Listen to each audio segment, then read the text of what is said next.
అందరికీ నమస్కారం. తెలంగాణలో ఆసరా చేయుత పెన్షన్ అనేది అసలు ఎప్పుడు ఈ యొక్క పెంపు చేయనున్నారు, అలాగే కానివ్వచ్చు కొత్త పెన్షన్లకు సంబంధించి కూడా అందరూ కూడా అడగడం అయితే జరుగుతుందన్నమాట.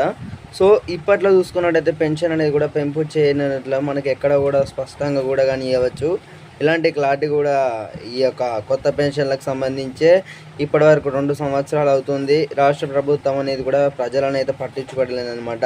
సగం ఈ యొక్క స్కీములు చూసుకున్నట్టయితే అమలు చేస్తున్నారు. సో మొత్తం అయితే కూడా ఇప్పటివరకు అయితే చేసి మనకి యొక్క స్కీమ్ అనేది కూడా చూసుకున్నట్టయితే మనకి సగం మొత్తం అంటే ఇప్పటివరకు ఈ యొక్క తెలంగాణలో ఆసరా చేయుత పెన్షన్లకు సంబంధించి న్యూ అప్లికేషన్ పెట్టుకోవడానికి కూడా ఇప్పటివరకు అయితే ఎలాంటి ఒక మాట్లాడడం లేదన్నమాట. ఒక స్పష్టత లాంటిది కానీ అవ్వచ్చు ఎక్కడ కూడా మాట్లాడడం లేదు. పెన్షన్లకు సంబంధించి అయితే చాలా రోజులు అవుతుంది ప్రభుత్వం అనేది కూడా పట్టించుకోక.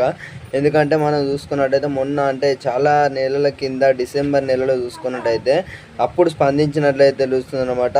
అప్పటి నుంచి ఇప్పటిలోగా చూసుకున్నట్టయితే పెన్షన్లకు సంబంధించి ఒక్కరంటే ఒక్కరు కూడా స్పందించడం లేదు. ఇదన్నమాట సంగతి. ఇట్లా ఉన్నది ముచ్చట. సో అందరైతే కొత్తగా మన ఛానల్ చూస్తున్నారు. ప్రతి ఒక్కరైతే మన యొక్క ఫస్ట్ ఛానల్ని సబ్స్క్రైబ్ అయితే చేసుకోండి. సో ఫస్ట్ ఛానల్ నేమ్ వచ్చేసి టీజీ ఇన్ఫర్మేషన్ అనేది అయితే యూట్యూబ్లో సెర్చ్ చేస్తున్న రావడం అయితే జరుగుతుందన్నమాట. సో ఎప్పటికప్పుడు ఇన్ఫర్మేషన్ వచ్చేసి కూడా షేర్ చేయడం అయితే జరుగుతుంది. సో అందరూ కూడా ఈ యొక్క ఛానల్ని అయితే సబ్స్క్రైబ్ అయితే చేసుకోండి. సో ఇదన్నమాట ఇన్ఫర్మేషన్. అలాగే నెల పెన్షన్ డబ్బులకు సంబంధించి కూడా ఆలస్యంగా డబ్బులు అనేవి పడుతున్నాయని అయితే పెన్షన్దారులు అందరూ కూడా అడగడం అయితే జరుగుతుందన్నమాట. సో ఇప్పటివరకు అయితే పెన్షన్లకు సంబంధించి కూడా కొత్త పెన్షన్లకు సంబంధించి కానివ్వచ్చు, నెల పెన్షన్లకు సంబంధించి కానివ్వచ్చు చాలా వరకు అయితే ఆలస్యంగానే ఈ యొక్క అకౌంట్లో ఒక ప్రజల అకౌంట్లో కానివ్వచ్చు పెన్షన్దారుల ఖాతాల్లోకి చూసుకున్నట్టయితే వికలాంగులు ఇప్పటికీ ఇబ్బందులు పడుతున్నారన్నమాట. కొత్త పెన్షన్లకు సంబంధించి కానివ్వచ్చు ఈ యొక్క 57 సంవత్సరాల నిండిన ప్రతి ఒక్కరైతే ఎదురు చూస్తున్నారు రాష్ట్ర వ్యాప్తంగా ఉన్న పెన్షన్దారులు అందరూ కూడా.